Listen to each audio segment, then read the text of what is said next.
Le déclic de m'installer en bio, ça a d'abord été le fait que j'utilisais des produits phyto en tant que salarié à grande échelle pendant 20 ans. Donc c'est moi qui épandais les produits phyto, bon, avec mon patron, mais une grande partie sur la superficie de l'exploitation.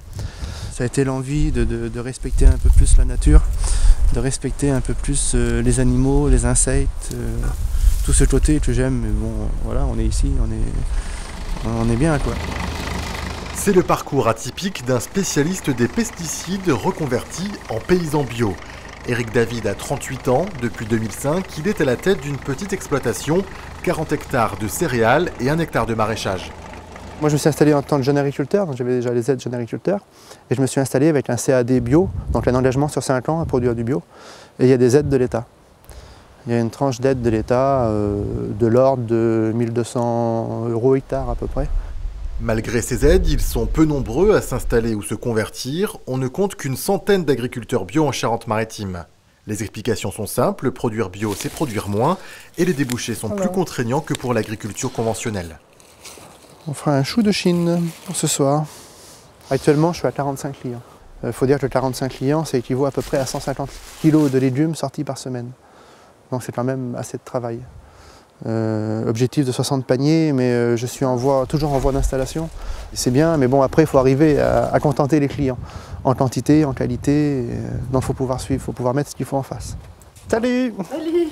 Les voisins d'Éric se posent aussi ces questions de rentabilité. Édouard et Claire Rousseau ont repris la ferme familiale il y a 10 ans en la convertissant en bio. Céréaliers, ils explorent des pistes pour se diversifier. Ils sont en train de construire un éco-fournil pour faire du pain bio. C'est un produit qui reste très vivant et simple, puisque c'est en fait de la farine, du sel et de l'eau.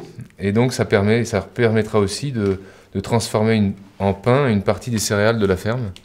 Donc que les gens auront l'occasion de pouvoir venir acheter ici à la ferme.